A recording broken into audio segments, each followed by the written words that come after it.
Sophie is a teenage girl who has fantastic thoughts about her future, and she worships Danny Casey, the famous Irish footballer, as her hero.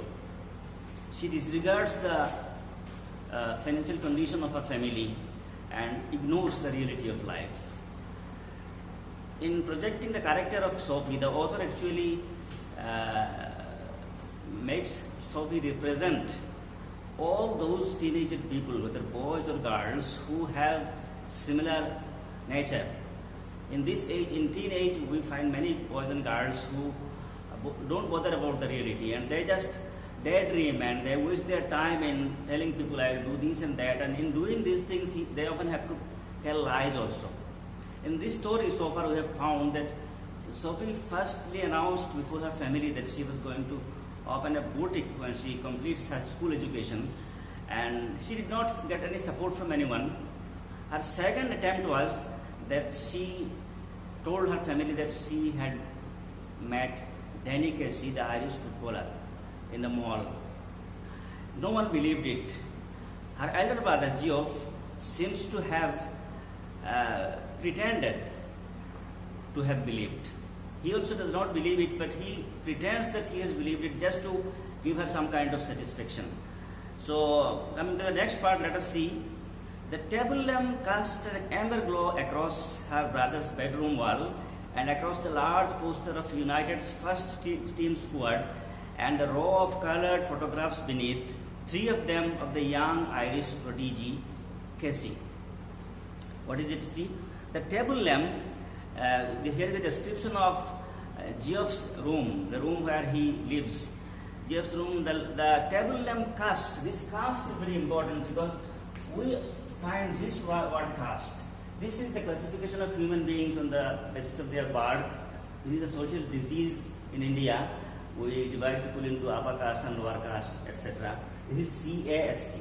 But this caste is C-A-S-T caste, and this caste, it is in past tense. The table lamp caste, had it been in present tense, then there should have been an S after caste. It should have been castes. Since the subject is the table lamp, that was a singular number. But we find that caste doesn't have any S after it, so it is in the past. Interesting thing is that this caste, when it is used as a verb, or even words like broadcast or telecast, these words remain the same in their past and past participle form. Cast, same. Broadcast and telecast also, they remain the same. So this word cast, one meaning of cast is to throw. Another meaning is when you exercise your franchise, you go and vote during elections, you cast your vote. You often find this slogan, cast your vote in favor of this or that. This cast also means that thing. In whatever way it is used, whether it is used to mean throw away, or it is used to mean to exercise your voting right, it is the same cast and its past and past participle are the same. For example, I did not cast my vote, or I have cast my vote. Don't say I have casted. Has your vote been cast? Don't say has your vote been casted. The same is the case here also, broadcast. The news was broadcast last evening. It was not the news was broadcasted, no, broadcast. The film will be telecast tomorrow. The film will be telecast, don't say telecasted. So cast, broadcast, telecast, they are the verbs which remain the same in their past and past participle form. Here the sentence is, the table lamp cast, it means the table lamp threw an amber glow. Amber is a color, it is yellowish brown. Amber. Yellowish brown.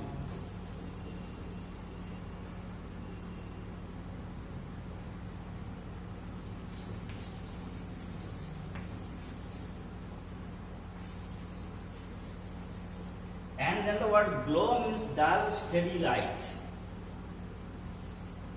Glow. Dull, steady light.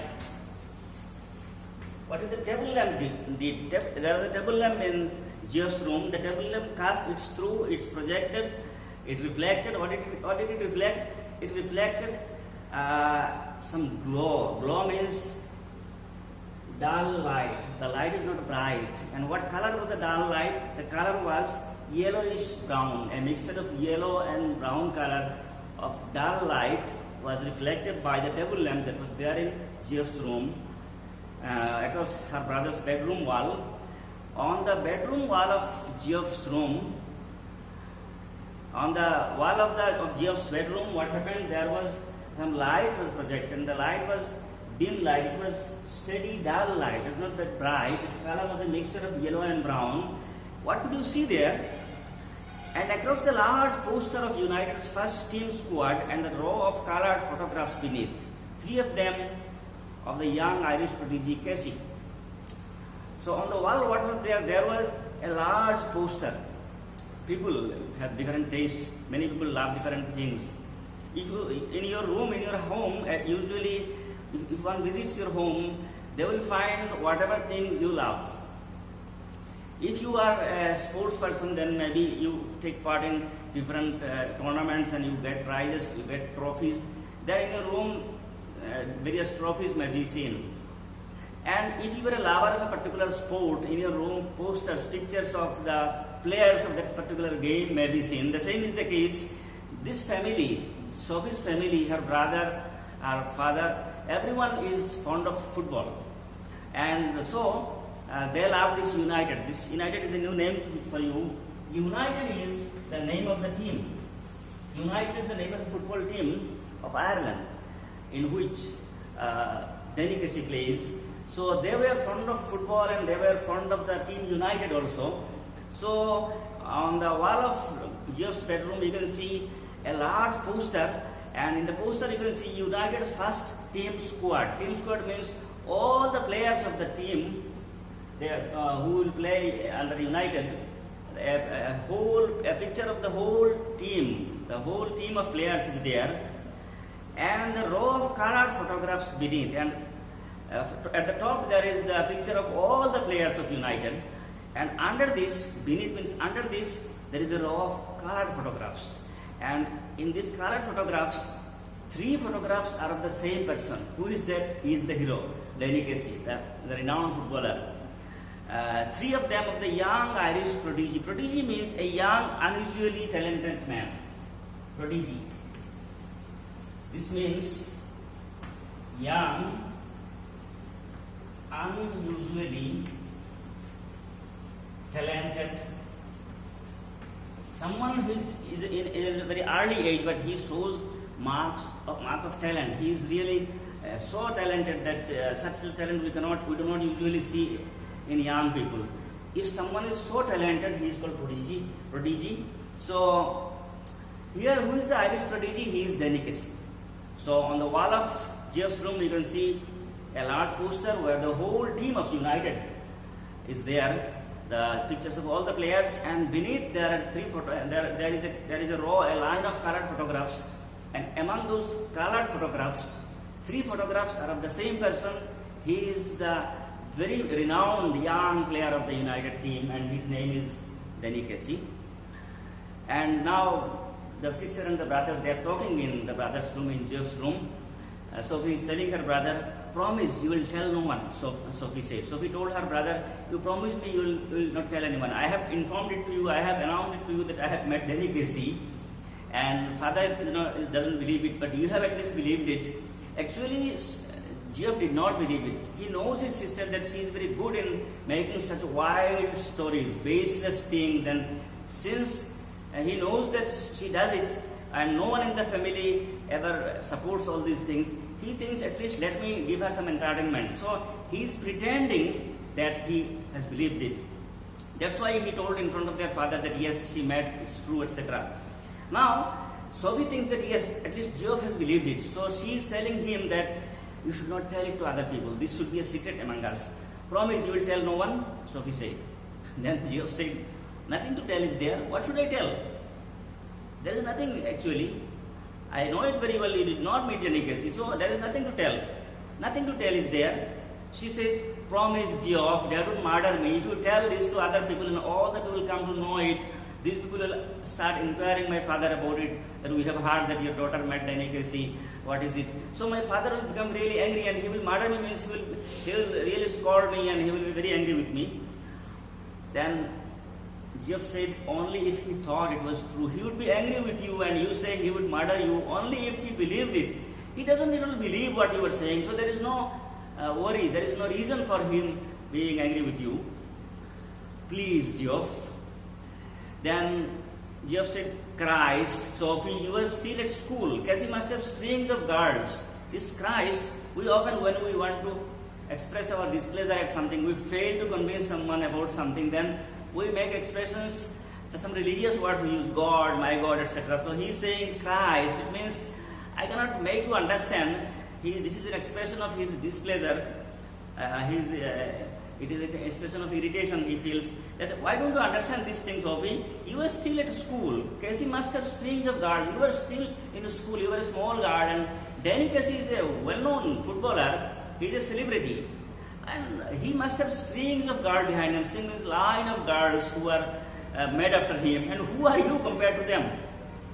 She says, no, he doesn't. No, he doesn't have any guard behind him. There is no one who is running behind him.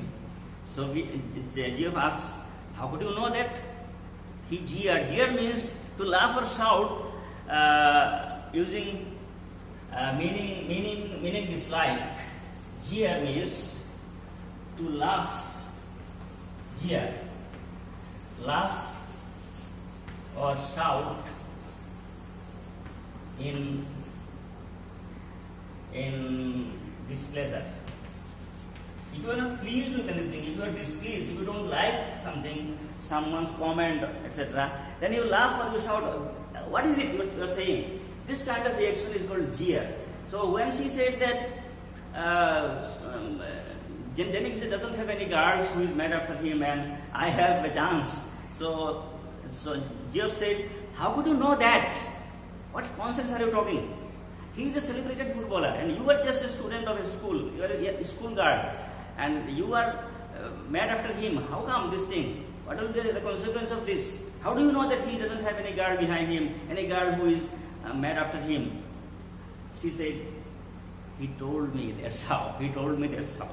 Then Geoff said, as if anyone would tell a girl something like that. How come this thing? What you are saying makes no sense. As if someone would tell a girl that yes, I don't have any girl. You are a small school guard and you said that Danny Casey, who is a celebrated footballer, has just met you once and during that first meeting he told all these things to a stranger. Then Sophie said, yes, he did. He isn't like that. He is quiet. Sophie is speaking in such a way as if she knows him very well and they are very much intimate and she is just supporting him and speaking in favor of her view that yes, he is like that. He isn't like that. He is quiet. He is not that talkative and whatever he speaks really very worthy words. And then Geoff said, not as quiet as all that apparently. He is not as quiet as he seems to you. You have met only once, just one time meeting. From this meeting, how can you come to conclusion about his whole nature? Then Sophie is going to elaborate. She is going to tell in details about how they met and what happened there. She is now telling Geoff that it was nothing like that, Geoff. It was me spoke first. I am not claiming that he came and approached me and started talking. No. He is a celebrated footballer and he will definitely be like that only. But it was I who spoke first. When I found someone standing near me, I looked and I found out that he looks like Danny Casey. So out of curiosity, out of wonder, it was I who spoke first. I told him, excuse me, but aren't you Danny Casey? I asked him, aren't you Danny Casey? Then he said, he looked sort of surprised. He was a bit surprised to have this query from me. And he said, yes, that's right. Yes, I am Danny Casey.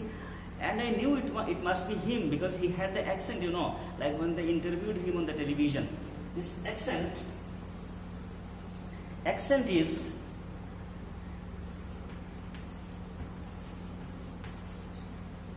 accent.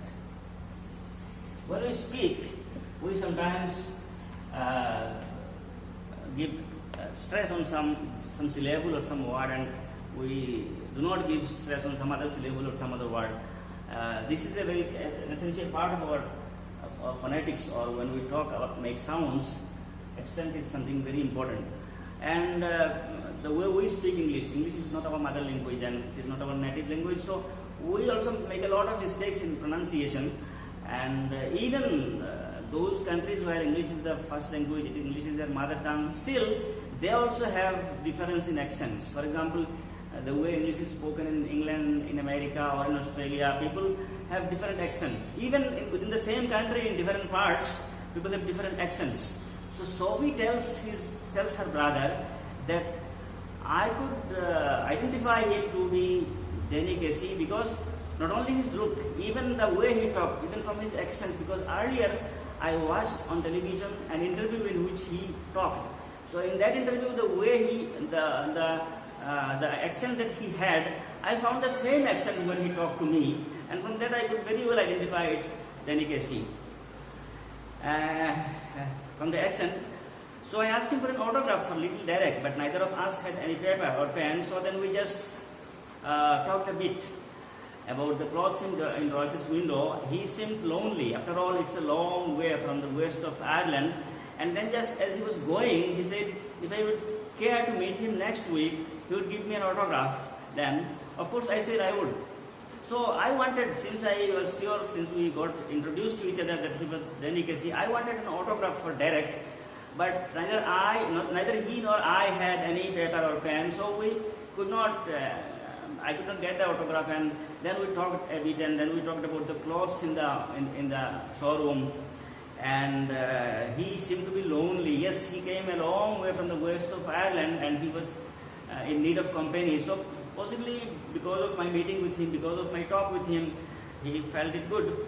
And then while going, he even told me that if I care to meet him next week, at that time he would give an autograph for Derek. And I said, yes, of course, I'll meet. What Geoff is saying after this, you see, Geoff said, as if he would ever show up. A celebrated footballer, a celebrity he is, and you think that after a week he will again come here to meet you. You believe all these things? Sophie said, you do believe me now, don't you? Why don't you believe me? I am telling the truth. Yes, he told like this.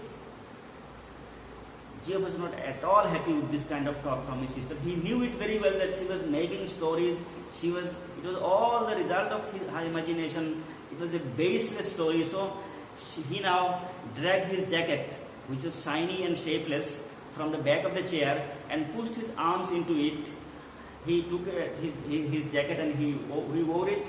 The jacket was shiny and it was shapeless. He could not afford to buy a new jacket because at the very early age, he has started working. He is working as an apprentice mechanic, and he has to support his family. So he knows the value of money. Unlike his sister, who is living in a world of dream, in a world of imagination, devoid of any sense of reality, Geoff actually knows the reality of life, and he knows the value of money because he is earning, he is supporting the family at so early an age that in spite of earning money, he could not afford to buy a new jacket.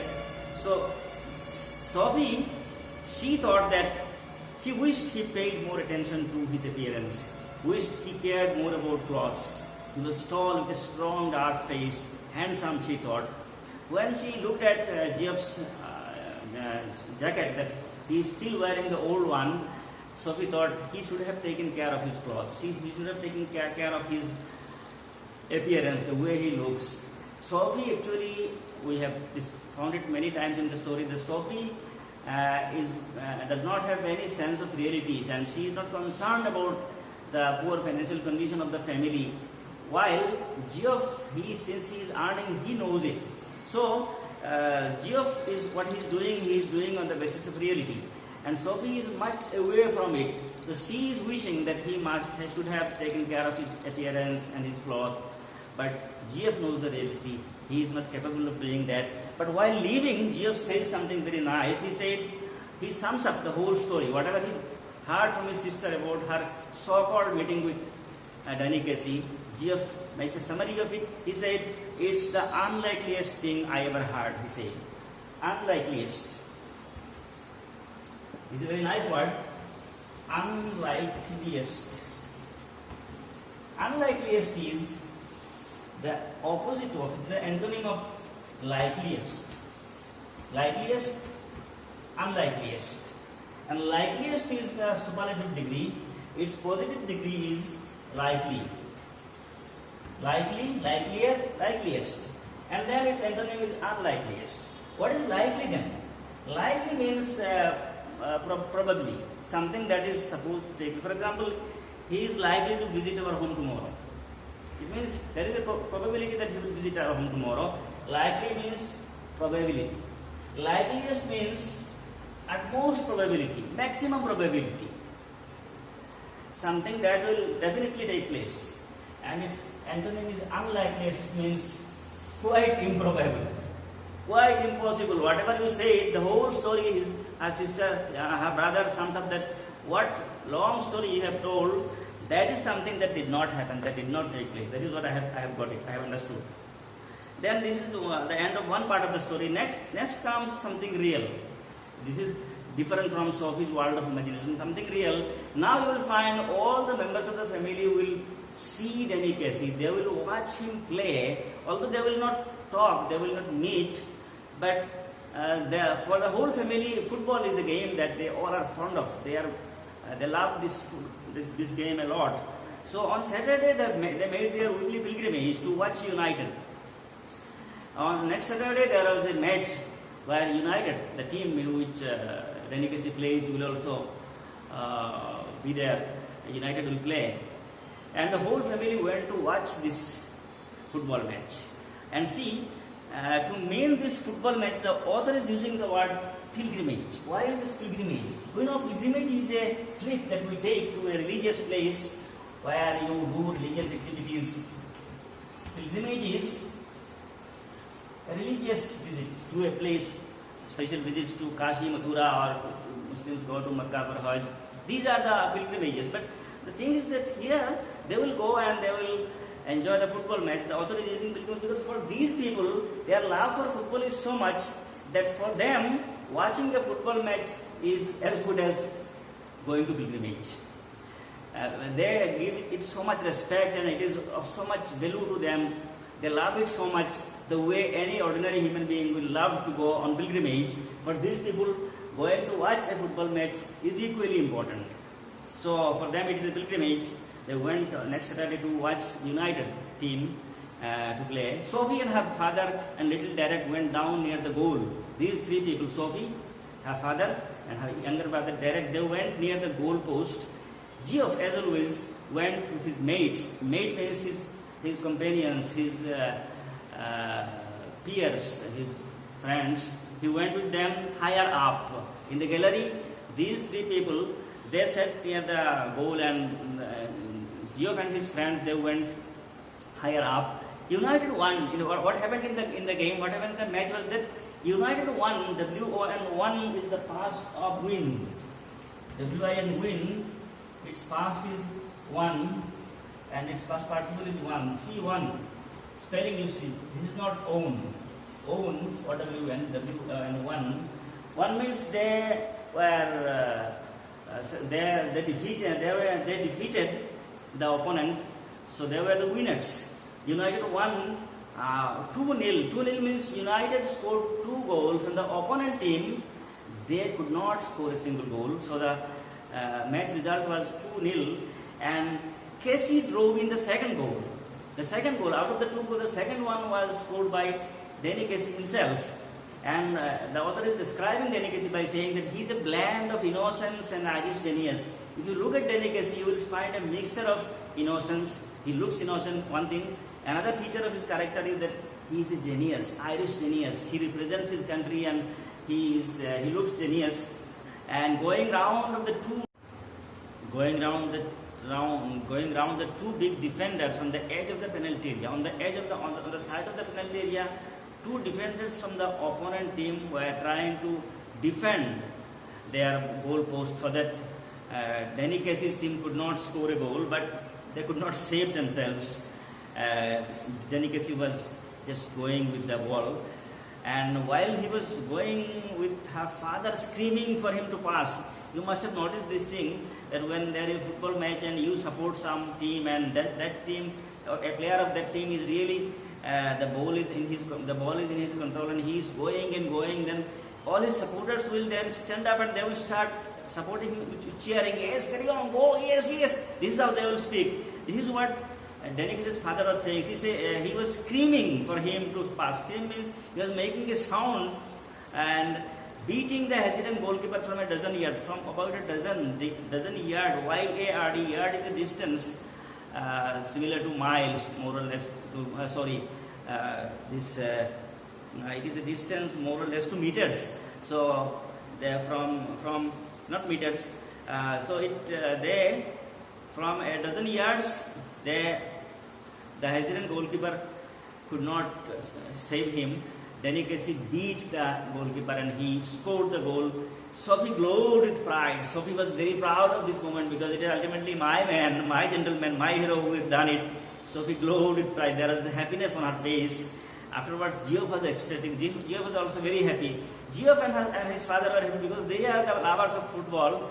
And Sophie was happy particularly because of Denikesi. And then when they were coming, I wish he was an Englishman, someone said on the bus. On the bus, someone said, I wish he was an Englishman, that this Denikesi should have been an Englishman. He should have been someone from our country. So nicely he plays. Yeah, our country should have a player like him. Then someone else said, Ireland will win the World Cup. Little Derek told his mother when Sophie brought him home. Even little Derek has become conscious of all these things, and seeing the very brilliant playing of the game by Denikesi, even Derek told his mother that Ireland will win the World Cup. Her father was gone to the pub to celebrate, PUB pub. He went to go to a pub. Pub means where you can get this beer or other drinks.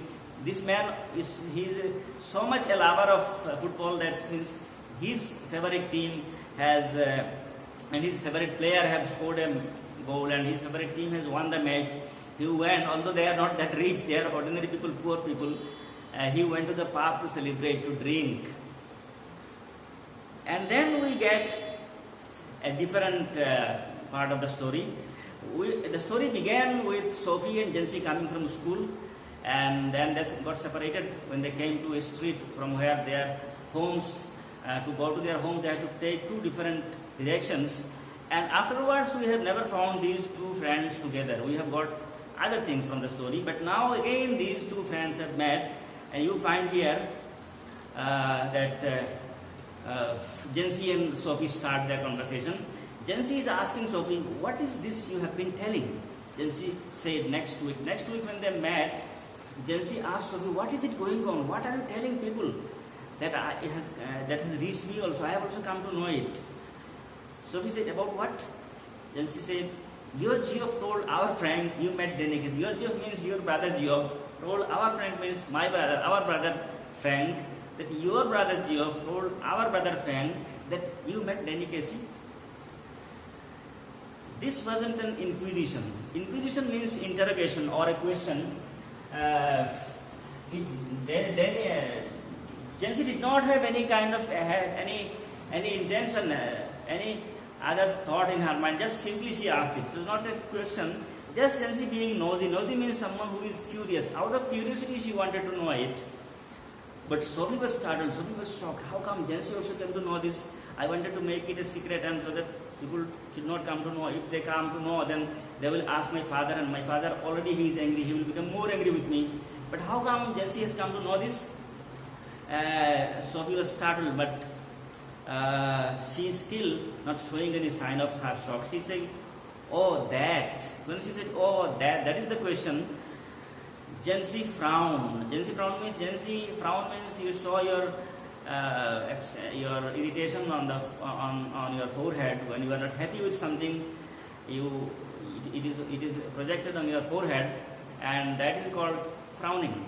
So Jency frowned, sensing she was covering. Jency, the way Sophie said, oh, that, from this, Jency could realize that Sophie was trying to hide something. And that's why Jency said, yes, that. Sophie said, well, yes, I did. Now Sophie found that no need to hide it from her, because I have told the lie to many people, and since all these people have come to know from me only, and now why should I stop? Why should I tell the other thing? I should tell the same thing. It was, well, yes, I did. And I said, you never did. See, the kind of girl Sophie everyone knows. When you will find anyone who is very good in telling lies, or who is very good in making stories and speaking all nonsense things, people around him, people who are close to him, quite easily understand, realize these things. They quite easily know the nature of people. The same is the case with Sophie. Neither her father nor her brother nor her mother believed it. And now even her friend, so close a friend, Jancy, also said, you never did it. It could not be true. You are telling lies. Sophie glared at the ground. Glare means to stare angrily. Glare. Glare means to stare angrily. This means that I told lies to many people, and see my friend how she is taken. She is straightforward telling me it is a lie, that I did not meet him. So this made her really angry, and she stared at the ground. And the ground she looked with an angry face, and then her anger grew for her brother Geoff, because it is her brother Geoff who told Jancy's brother this thing, and that's how things were spread. So she said, damn that Geoff. This was a Geoff thing, not a Jancy thing. Very nice expression. It was a Geoff thing, not a Jancy thing. It means there was something which I shared with Geoff only, with my brother only. It was something private between us. Why should Geoff tell it to Jancy's brother? It was not a Jancy thing. It was not a thing to be shared with Jancy. That's why I did not share it with her. I found this suitable to be shared only with my brother. And my brother, what he did, he shared it with Jancy's brother. Now Jancy came to know, and you should know, this should be a lesson to you also. When you do all these kind of things will at one point of time go beyond your control. You tell lies, you make stories, and then you tell one person, and then you don't tell it to others. You tell someone else, again tell him, don't tell it to others, I have told you only. In this way the story got spread. And then you find that you have no control over the whole thing. That is what happened to Sophie also. She says it was meant to be something special just between them, something secret. It wasn't a Jancy kind of thing at all. Tell Gopi Jancy something like that, and the whole neighborhood would get to know it. Damn that Geoff was nothing sacred. Tell that Gopi, G-A-W-K-Y, Gopi means someone who is not that refined, someone unrefined. It means someone who is not that intelligent, who doesn't know what to say and what not to say, with whom what to say. She is using the word Gopi for Jancy, but in fact, it is Sophie who is a Gopi. She does not know what to speak and what not to speak.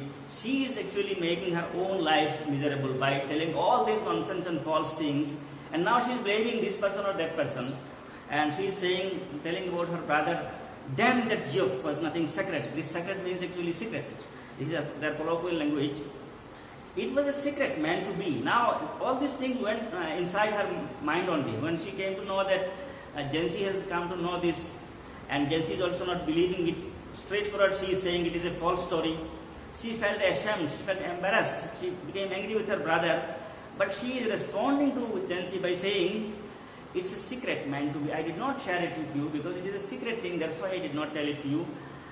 I'll give a secret, so you know that, okay, if it really happened, then tell me in details. I will keep it a secret, I will not tell it to others.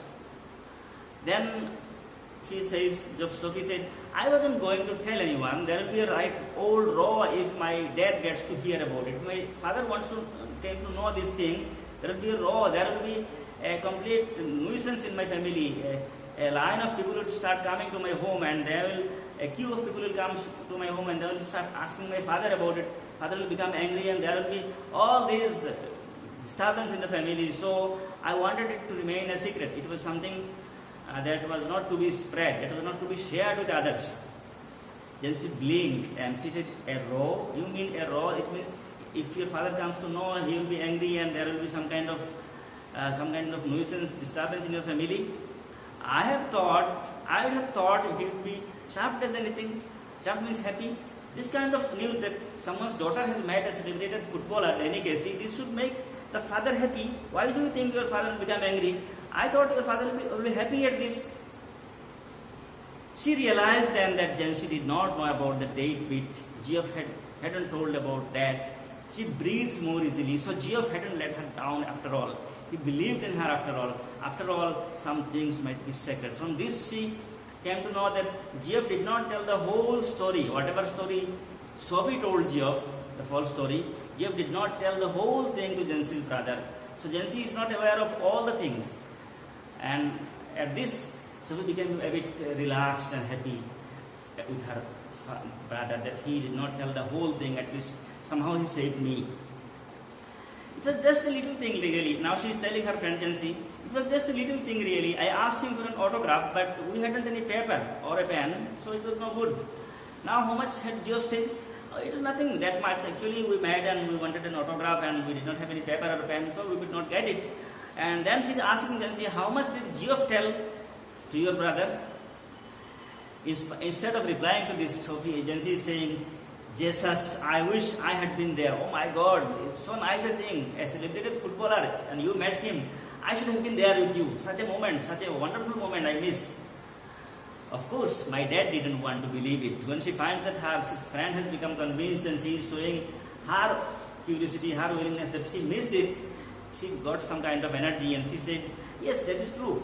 My dad, the word dad here it is printed as bad, it should be dad. My dad didn't want to believe it. You know what a misery he is. My father doesn't believe it. What a kind of man he is. His daughter has made such a thing that she has been able to meet a celebrity and being a father he should have been proud of it. But he doesn't even believe it. But she says, but the last thing I need is queues of people around our house asking him, what is all this about Danny Casey? He would murder me and you know how my mom gets when there is a row. She said, I now want that there should be queue of people. Q-U-E. This is a very nice word. Q-U-E-U-E. Q-U-E-U-E. Q. It has 5 letters, but the sound is sufficient for the first letter is sufficient to give the sound Q. This letter is Q and the whole word including the next 4 letters, the same letter U, E, U, E, together give the same sound Q. Q means a line. So we tell her friend and say that I want a line of people. People should come to our home and they should carry on asking my father, what is it? I have heard that your daughter has met Danny Casey. And then father will be really angry with me, and you know how my mother will react in such a situation. Jansi said, hush, you can trust me, Sophie, you know that. Okay. Sophie, don't worry, I will not spread it, I will not share it with others. It will not be a problem for you. You are afraid that if your father comes to know, there will be a difficulty. But the thing is that already her father had come to know it. We got it earlier. In her own presence, her brother Geoff told it to their father who did not believe it. And she is telling her friend that if father comes to know, he will murder me. She told the same thing to her brother. This means such a boy or a girl who disregards the reality, who dreams only, who only have daydreaming. For such people, telling lies and making all these stories and their own statements do not match with another statement. That is what they are. And now ultimately Jansi said, okay, trust me, I will not share it with others, I will not tell it to others, I will keep it secret. And then you will find the last part of the story where you will find the consequence, the sad end of the story. And this should be a lesson for all other people, other boys and girls of the same age who waste their time and who just daydream and who just worship celebrities and heroes and who spend their time in wastage and in this way they ruin their life. The next part will tell us this interesting part, this part that will be a teaching for all of us, and hope to meet you in the next video. Thank you very much for being with me.